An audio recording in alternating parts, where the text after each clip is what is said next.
Hello, and welcome to another episode of Mindset Monday. Today is May 27, and this is a wonderful day, the last Monday in May. And it is also celebrated as Memorial Day. And what is Memorial Day? Memorial Day is a time that we commemorate the bravery of our fallen heroes. We are giving thanks for those families who have given that sacrifice for their sons, daughters, and we are giving a shout out to all these gold star mothers who lost children and the men and women who have also lost spouses. We say hats off to you on this Memorial Day.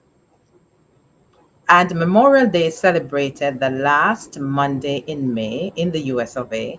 And I'm actually wearing the colors red, white, and blue just to commemorate this wonderful event. Thank God for all those who sacrificed, and I'm praying for those families. Help me pray for those families who are mourning the loss of their loved ones. And many of them have suffered extreme trauma. And as we celebrate or as we look at this month's episode, Merry May, where we look at how we can use different scenes, different ideas to bring balance, to bring comfort, or to bring cheer to those who are going through mental imbalance. Some of them have not been diagnosed. A lot of us have not been diagnosed because simple little things can throw us off balance, as we had alluded to before. But on this Memorial Day, we just want to say thank you to all those families who have given, who have sent their family members, and who have shared their life. And we also pray that you will find strength during this time, remembering your loved ones. As we wrap up this month's episode, in due season, Merry May, we are going to share with you this wonderful gentleman who will be giving us just a little summary of how we can bypass, or we sometimes look beyond, or we're not aware of people who are going through mental challenges, and he just want to bring something to light and help us to be aware and find help for those who we have seen or maybe understand that they are not operating the way that they should. We want to find help humanity, help our loved ones, whether it's a coworker, a family member, or a friend. It's our duty to help, to find help. And today I'm going to share with you Joseph Contende. I hope I pronounce his name properly. And I'm going to bring him on screen right now. He's going to share with us a little bit about himself and then just give us a little summary of how we can help others. Good evening, Joseph. How are you? Fine, Miriam, how are you? I am doing great. Thank you so much for joining us this evening. And I am so thrilled that you were able to share in this moment that we are doing. And as we commemorate Memorial Day, I know there are many families who are mourning. There are many families who have gone through challenges, stress, who have gone through trauma because of loss of loved ones. Now, Joseph, why don't you share a little bit about yourself, and then you can go into your short discourse with us? Thank you. Thank you very much, Miriam, for having me, and I greet you all members online. My name is Joseph Kevin Katende. I live in Toronto. I'm a Canadian and also Ugandan. Um, I am a semi-retired UN official uh, in the labor sector. I've spent my sweetest years, 41 of them, serving workers at different levels in workplaces as a labor leader, later on as an industrial relations specialist.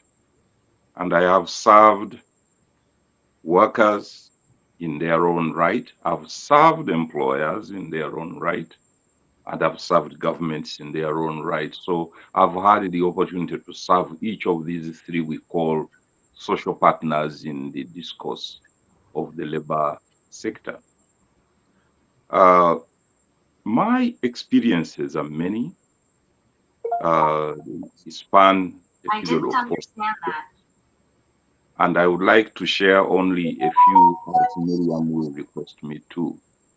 Otherwise, mental health and how it affects workplaces is what will definitely please me to share with you today. So thank you very much, Miriam, for inviting me. Awesome, awesome. And I know you have a wealth of knowledge. So, why don't you go ahead now and just share with us from your perspective uh, how you have seen mental health um, in the different workplaces and in your different experiences, and how you have helped in assisting finding help for those in that situation. Thank you. Mental health, the way I've come to experience it, is almost the same way I've experienced HIV and AIDS. If you are Mhm. not infected or infected by it, you are affected by it. You may not be directly the one with the mental health challenge, but it turns out to be that you are directly affected. Actually, in the process of caring for people with mental health, you get your own share of the malaise.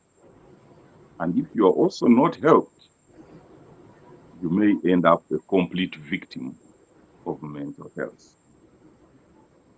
I've had the opportunity in my many years in the workplaces, handled issues relating to workers who have been at each other's neck, but the underlying issue is mental health and they are not even aware. I've had experiences where top management officials are at each other's neck. The underlying issue is mental health of varying degrees, but they are not even aware. And I would like today to say that my very first opportunity to come face to face with a disability was when I was a young worker who was representing other workers. And the disability, which was not necessarily mental health, has the same impact when you transpose it on mental health. Here I was in a workplace. I was quickly invited to the bus inspector's office, and I found two gentlemen holding each other. One gentleman, who was the employee of the company bus conductor, was holding the other, saying he can't release him because he has put him in trouble. He didn't pay his fare. And now the inspectors have found him with a non-paying passenger. Now the other passenger tried to explain himself, but he didn't also realize that the conductor was dumb. He knew how to collect money, he knew how to do everything, but he was a semi-dumb because he was a stammerer, he was a stutterer. So as the conductor continued to try and explain himself, the other one also tried, but the two clashed because the conductor thought the other one was mimicking him. Mm. And the other one also thought the conductor was mimicking him. And now the conflict moved from a physical disability into now a social one, and which became a total conflict. To de escalate it took a lot of time. And I knew that two people may have the same problem and they don't even realize they have it. I will move to where top management had a problem. I had the opportunity to be delegated by workers to be a member of the board of directors for one of the largest financial institutions in my country. And as a member of board of directors, I attended board members meetings regularly. Now, the company secretary, before we started the meeting with other issues, requested to report a matter which was really itching.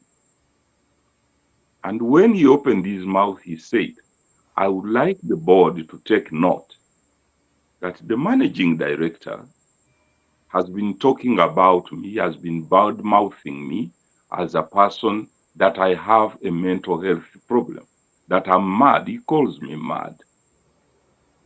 And this made me very unhappy. And he said, we should intervene and reprimand him because all the papers the managing director was presenting to international meetings were being prepared by him, the company secretary, although his name was not on those papers. The meeting was hot. The managing director was quarreling. The madman in inverted commas was also quarreling. And at the end of the day, the chairman of the board suggested that I, who was known to be a friend to both of them, withdraw to a room assisted by another board member and we briefly have a chat with the two. When we went, we calmed them down and we said we needed more time to really assist them. But for this particular meeting, we appreciate their problem. After the meeting would end, we would definitely give them more time, but we needed to de-escalate the matter. And the madman in inverted commas was the first to agree. He calmed himself down and went back to the meeting. And the meeting proceeded. After that meeting, we kept our word and we went into a separate meeting and we talked to them. The madman in inverted commas requested that this problem to be solved better, both of them needed to be checked to find out who was mad. And we could not refuse such a request because to me it sounded reasonable. Because I didn't also know why the managing director started quarreling profusely in a meeting he had called himself. He said, in principle, we agree to the suggestion, but we needed some little bit of time to prepare the process. And they both agreed. So we talked to them separately and we reported back to the board chairman who agreed that actually to de-escalate this, we need a professional to be supporting your effort. And the budget was approved to support both of us. And indeed, when we talked to the other two, they both agreed to be checked. And guess what the results were? We told them we shall not demand for the results unless you, the two, tell us. And in circumstances you feel comfortable to tell us. And they both agreed that their results should be made known to the whole board. Now, it was confirmed the company secretary had a mental health issue, which was developing. It was also confirmed that the managing director had what the professional called an overinflated ego, which would also translate into a mental health problem with the time. So we had the opportunity to open up the issue. We were supported by a professional, and eventually now the issue came back to dialogue rather than to attacking each other. The reason I'm giving you this story is because we should have different inputs from different players. For me, as a labor leader, I'm very good at conciliation and mediation, but that was not enough. We needed a professional who could do a proper diagnosis so that they could be helped. Then we needed the authority of the chairman of the board to moderate everything. So at the end of this sharing I'm giving you, I just want to emphasize one point, that mental health is traumatizing such a large number of members in all communities.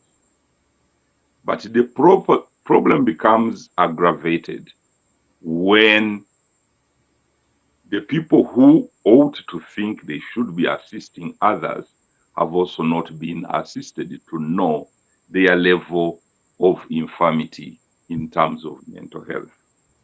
I therefore take this opportunity, as I leave room for people to discuss, I take this opportunity to interest people in finding out from others or from professionals or from their friends how they assess them and how they view their response to this kind of big problem, because it has gone undiagnosed and the problem is growing bigger and bigger until it has come closer to becoming an epidemic.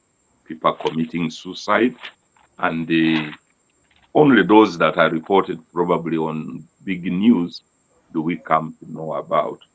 I will at the end recommend to you a book I have been reading in the past few days about a medical professional who lost a husband to suicide, and he decided to write it to help so many other people.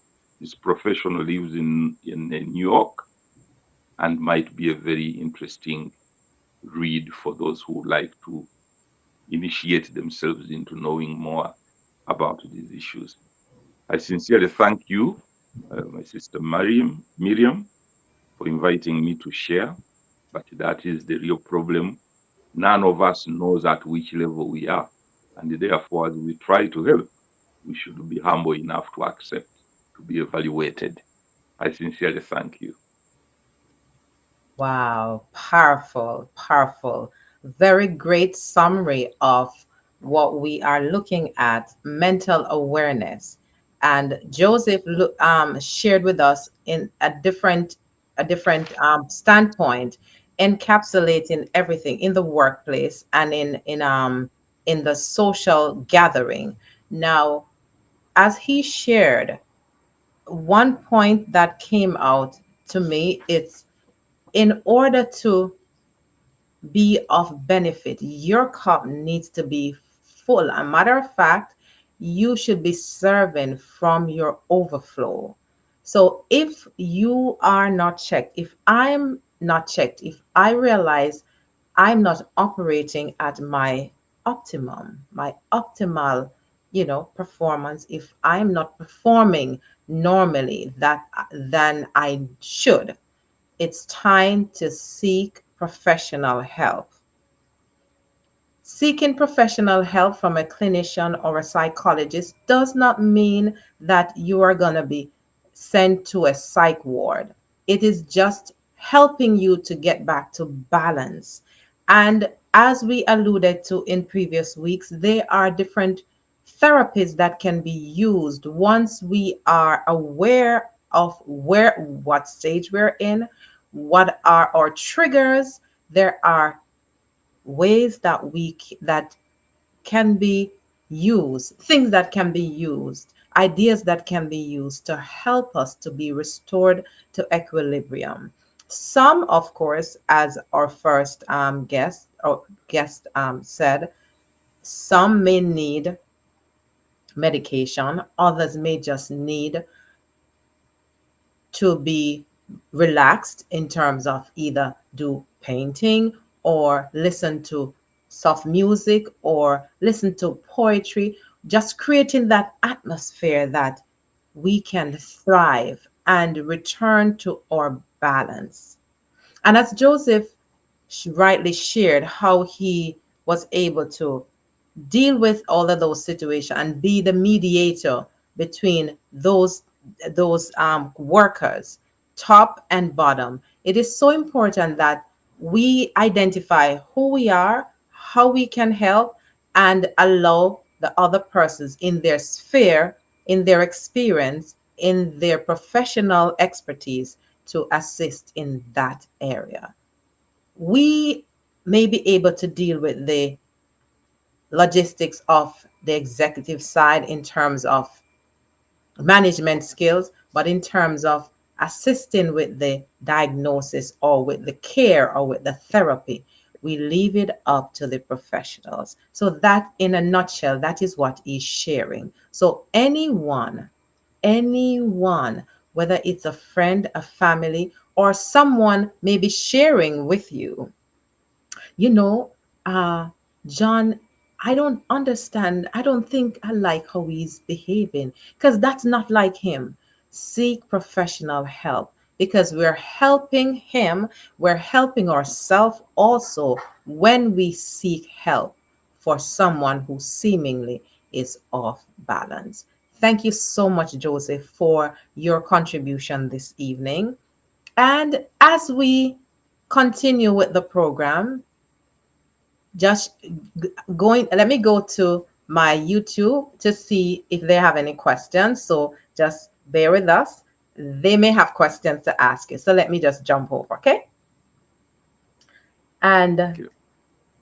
Maxine says, "Hi, Joseph. Happy to see you." That's Maxine Kane. She said, "Joseph, this is an eye opener to me on mental health. Thanks for showing up. A lot of learning here." Veronica says, "We can talk it out and not fight it out. Also, seek a mediator." Maxine also said, "The world needs to hear this, Joseph. And thank you for showing up because now we are on live, but this will also be there for others who will be seeing it after it is aired." Dr. Derek says, "Peace, blessings, and enough love. How can we remove the stigma of mental issues where people refuse to get professional help?" That question is directed to you, Joseph. Mhm. Thank you very much for those encouraging comments.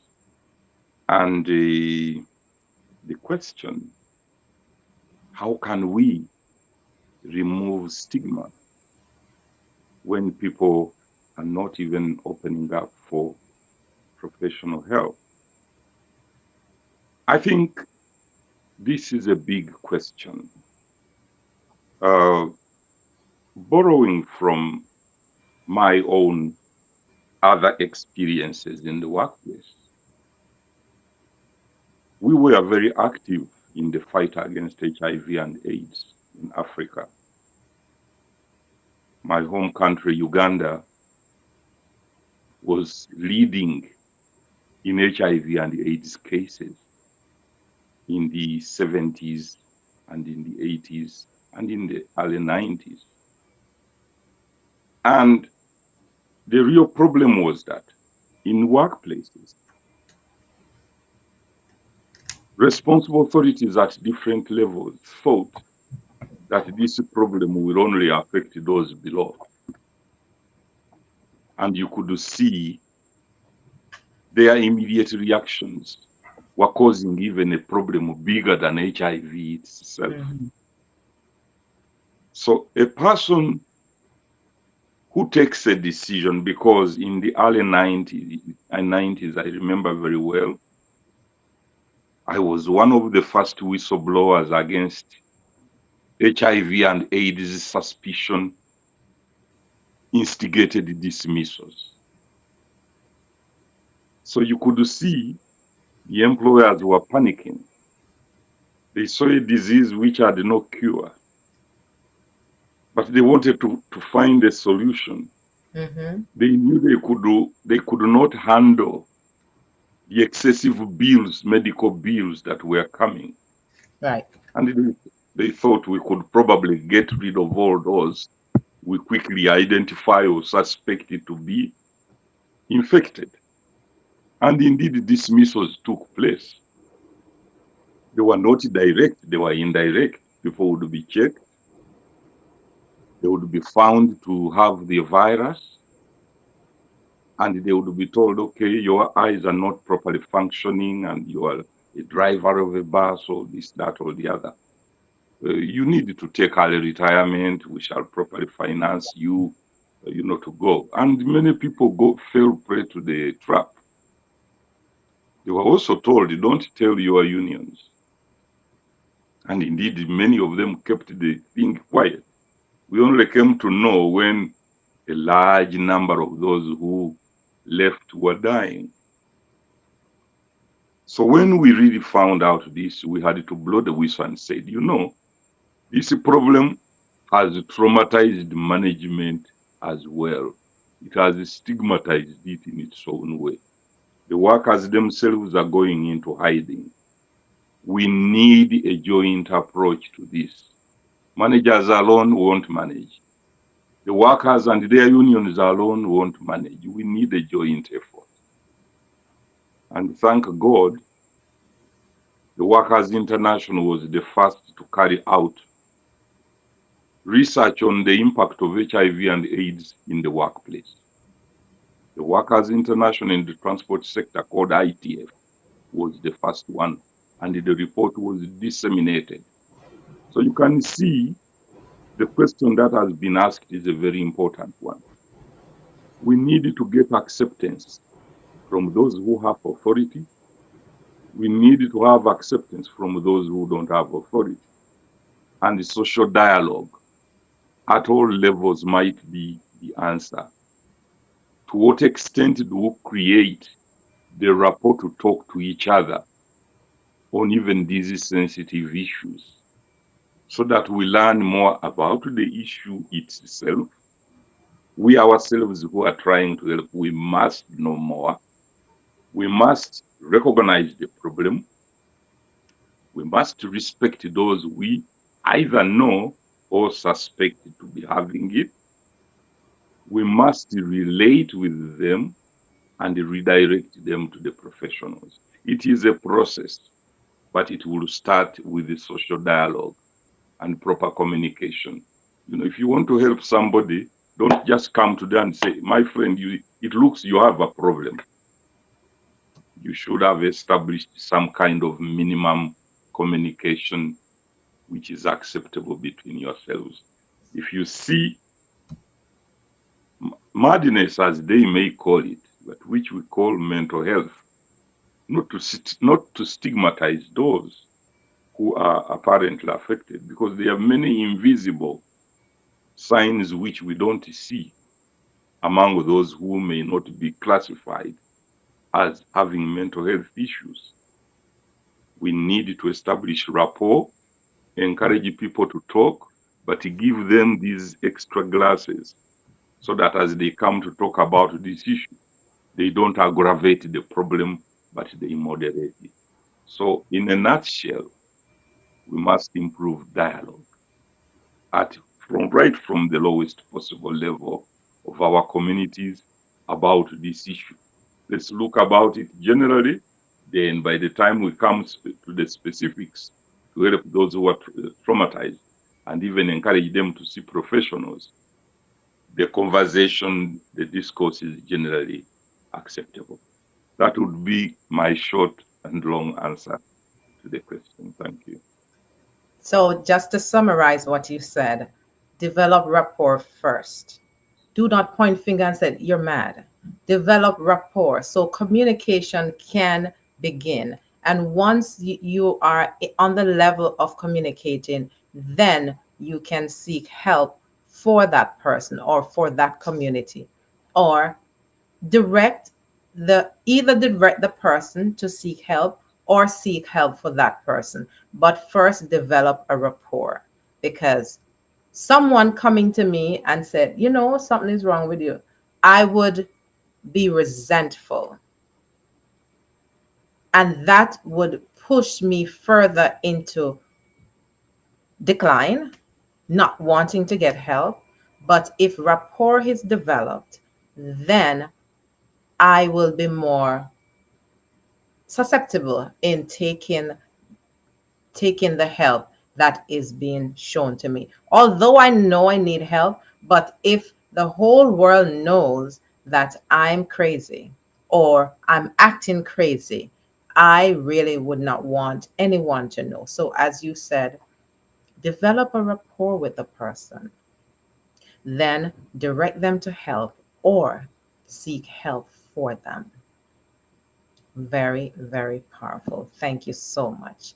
That is how we can remove the stigma or somewhat educate ourselves, educate the persons around us in those subtle ways, and also not pointing fingers but seeking help.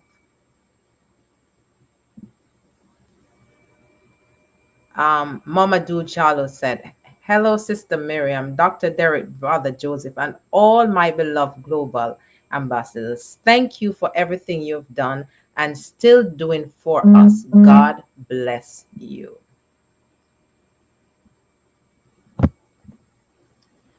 Now, as we continue with this month's episode, as we are looking on bringing the curtains down on the merry month of May, and how we are able to contribute to the wellness of our brothers and sisters who are having mental issues, who are having trauma that pushes them off balance.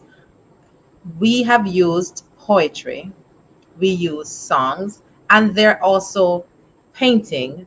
There's also what we call other therapies. Now, on Saturday, I had the distinct pleasure of going to the community garden with my mom in love, my deceased husband's mother.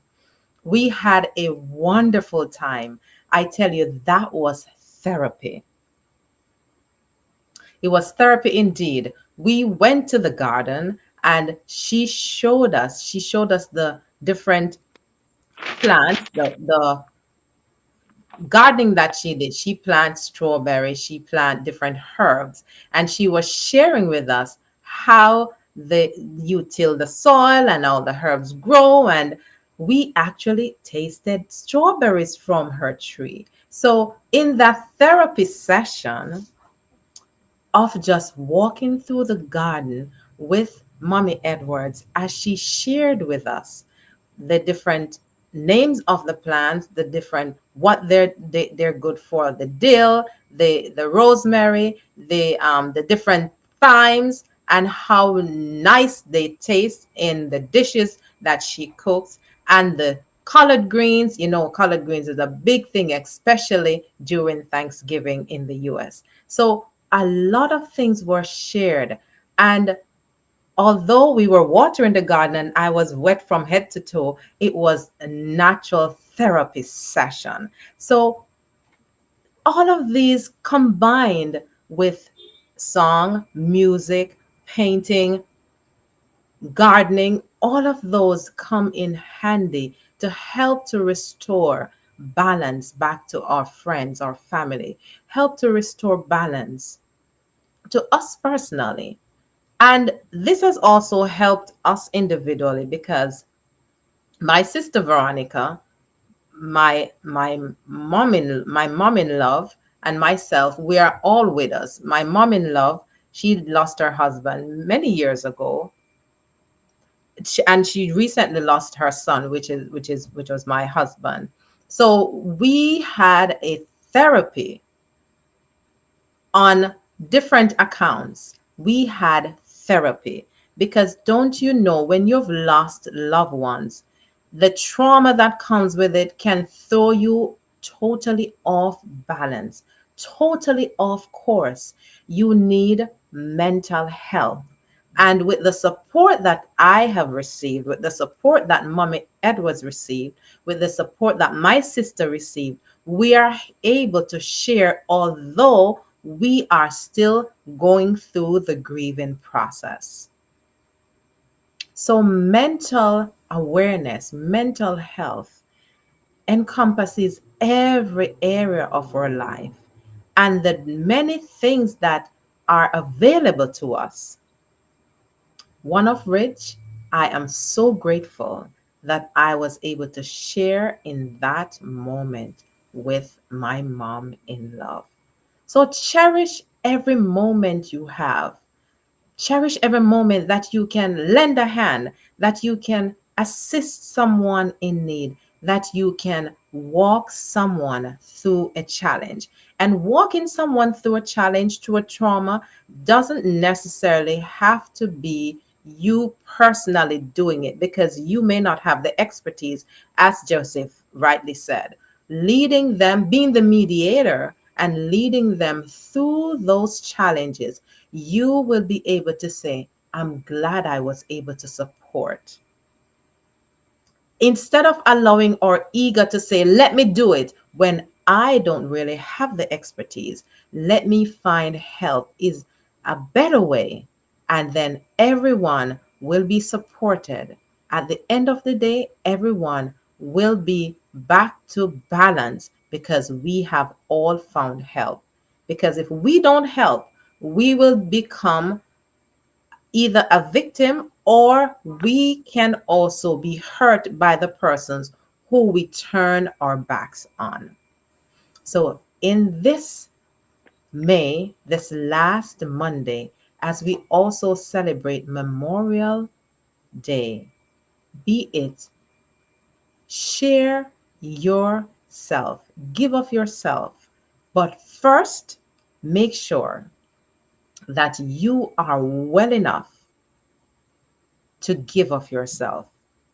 Because sometimes we, as caregivers, we can give and we are so depleted until we start hurting the persons who we give care to.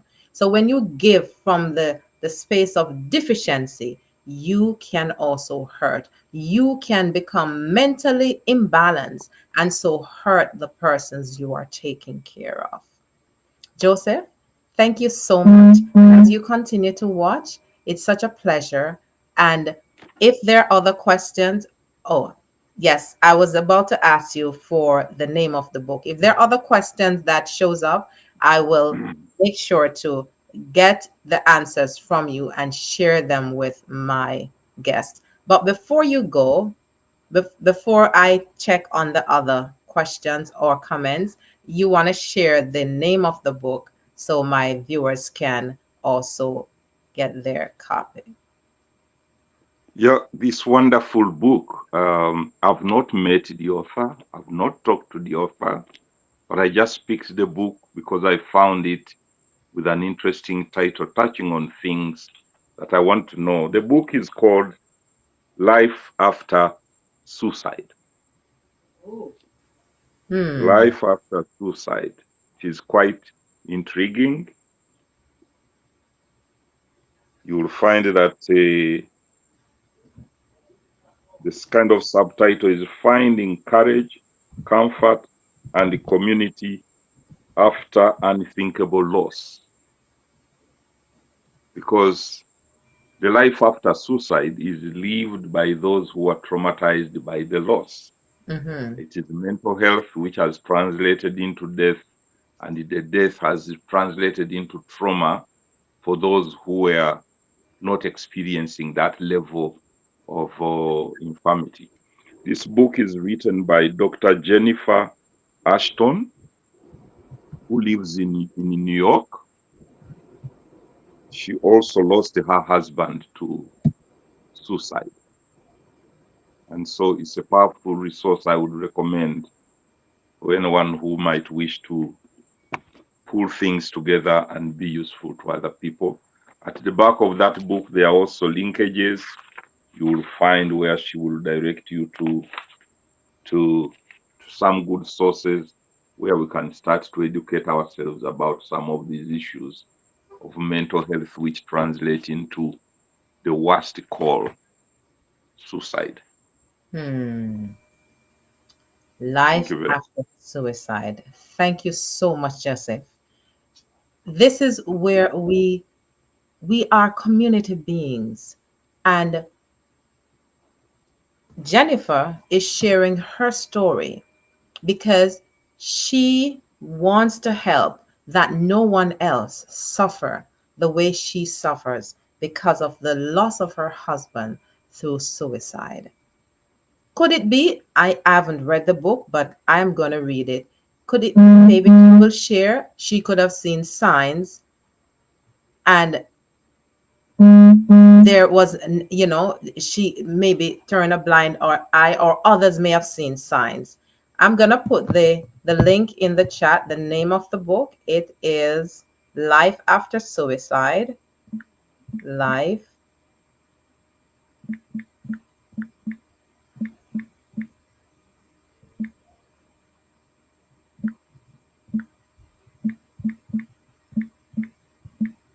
and it's written by Jennifer Ashton. Is that correct? Yes, medical doctor, Yeah. MD. And she's also the ABC News chief medical correspondent.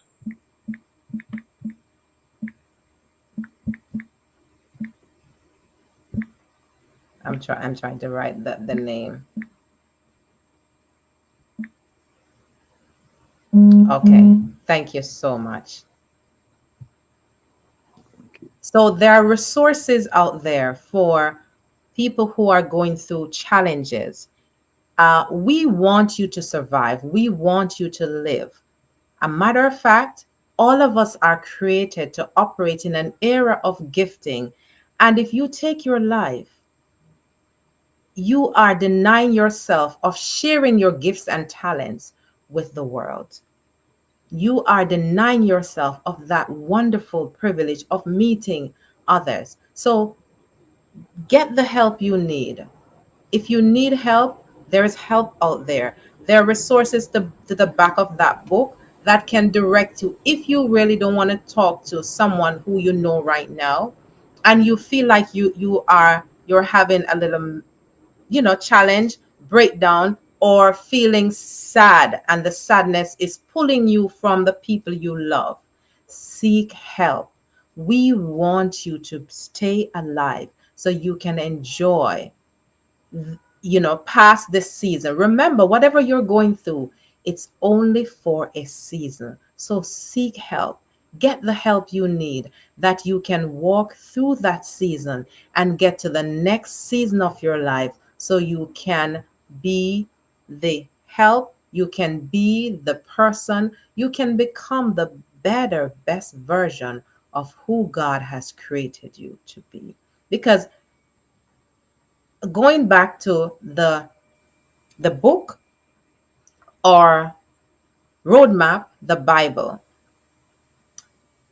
teaches us that we are fearfully and wonderfully made in Psalm. It reminds us also in Jeremiah 29, verse 11, before you were formed, in your mother's womb, and knew you. So, just so you know, whatever you're going through, God is still in control. He has sent help for those who are listening. He has sent help through Joseph, through that book, through the persons who are closest to you. And if you're not trusting anyone close to you, go to that book. Their professional help you can get through that book and get yourself back into balance. I'm checking to see if there are any other. Maxine is saying thank you.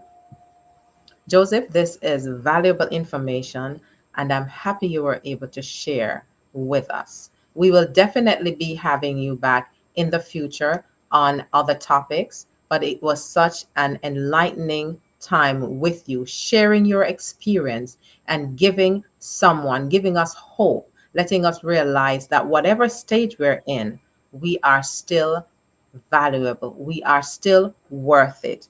We are still worth the help. Thank you so much. Have a wonderful afternoon. Thank you. And as we continue,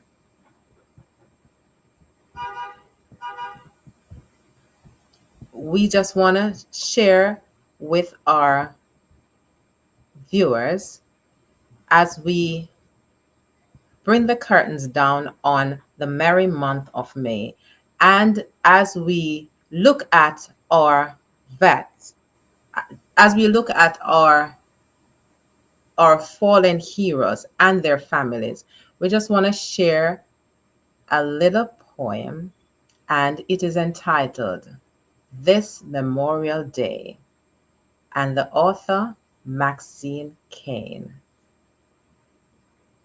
This Memorial Day. I hope I can say it as with that humph as she does her thing. On this Memorial Day, we honor with pride our military heroes who never did hide. Their strength and discipline shone so bright. In the darkest of times, they fought a good fight. Their resilience a beacon in times of despair. Through trials and tribulations, they showed they care. Their smiles, like sunshine, broke through the storm. In the fear of adversity, they stood tall and warm.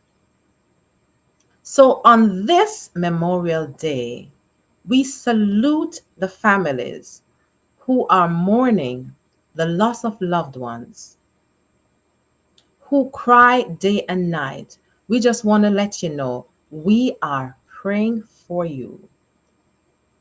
And though we're not able to bring back your loved ones, just so you know that their sacrifice has not gone unnoticed. We love you. We appreciate every day what your family has done. And God continue to give you the support, the strength you need to carry on as you memorialize your loved ones. Let me jump back to the comments. Now, as we embrace this month, as we look at where we have gone, what experiences we have been through, and the families and friends that are there to support us, let us not lose sight of what we're about. And last week, I shared with you a song that helped me and some of my viewers. Some of them are, they really don't make comments, but they call me after the program and they shared with me that this song has become a source of strength to them, has become a source of support. And I just want to read the background of how this song came about. The song that I sang was No One Ever Cares for Me Like Jesus. And it's written by Charles Frederick Weigel. And he wrote the song immediately after the 1930s, somewhere, some thereabout, they say. And it was written out of a time of despair. He almost took his life. The writer said, why did he write? He came home after he came home to an empty house.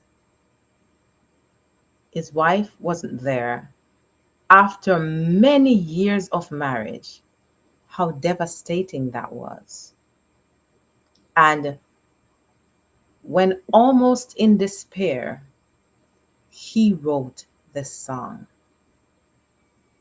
The first verse said, I would like to tell you what I think of Jesus, since I find in him a friend so pure and true.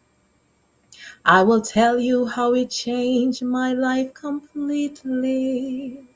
He did something that no other friend could do. No one ever cares for me like Jesus. There's no other friend so kind as he. No one else could take the sin and darkness from me. Oh, how much he cares for me. He went to a dark place, but he was able to pull himself out with the help of friends and family, and he was able to share his experience and share this wonderful song. He wrote many other songs, but this one just resonates with me. I loved whole songs. This one is one of my favorite. No one ever cares for me like Jesus. So when you think your back is against the wall, just so you know, he will send help. Be aware that help is around you. Open up your eyes. He will send help. Take the help that you need to bring yourself back to wholeness, that you can be, that you can become the better, best version of yourself. Olga said, hello, Miriam and Maxine. Hi, Olga. And Maxine, Maxine is a writer. She loves to write poems. And the poem I read last week, and the poem today is a testament of her work. And I appreciate Maxine so much, my friend of more than 30 years. So saying poems or sharing the poems, just letting you know that there are ways that we can use to create the atmosphere for ourselves, for our loved ones, to just relax, to just be restored back to balance so we can operate in the area of gifting that God has designed for us. So as we close this month, as we close this afternoon, what did you get out of this? One, how to find ways to de stress, how to find ways to create balance, finding ways that we can help others or be aware of how we see others are going off course and find help for them. If we don't have the resource, we can find help. There are resources everywhere. There are sources online, there are resources through our human resource, through the union, if you have unionized workplace, through the internet. Since COVID, information is even more widely available at our fingertips. So don't suffer in silence in no way, because help is there for you. Seek the help. We want you to live your best life. I remember one of my friends before her father passed. He told her, live your best life. So I'm gonna borrow his his words. Live your best life. You have resources, or find help, seek help. There is help available. Remember, we want you to live your best, to live out your best, to give of your best. And when time comes for us to transition, we know that God will say, well done, thou good and faithful servant.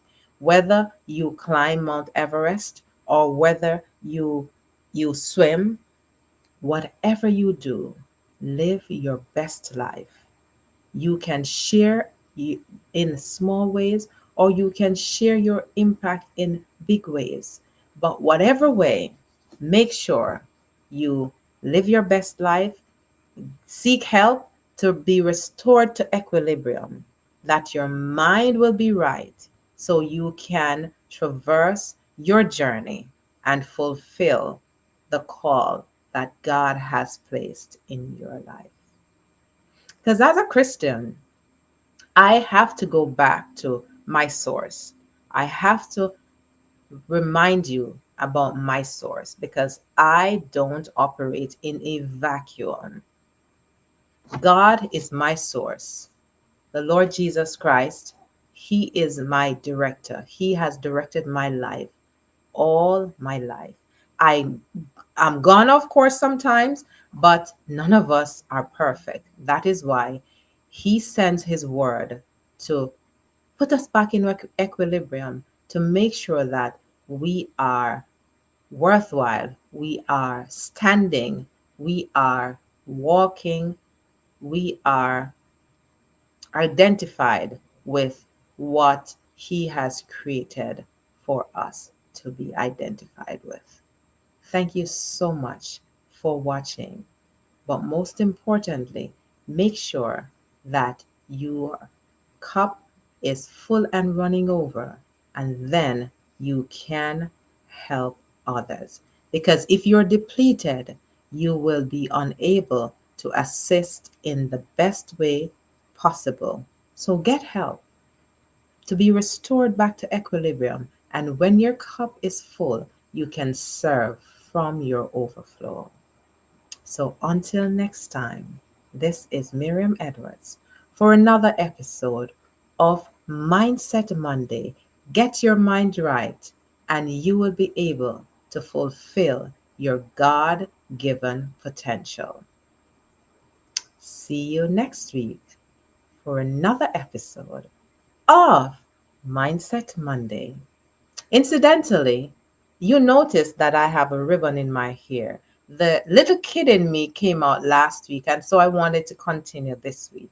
So the ribbon in my head is, of course, commemorating the memorial with the colors of the American flag, and the little girl in me that still remains bubbling. Love you. Have a wonderful Monday afternoon.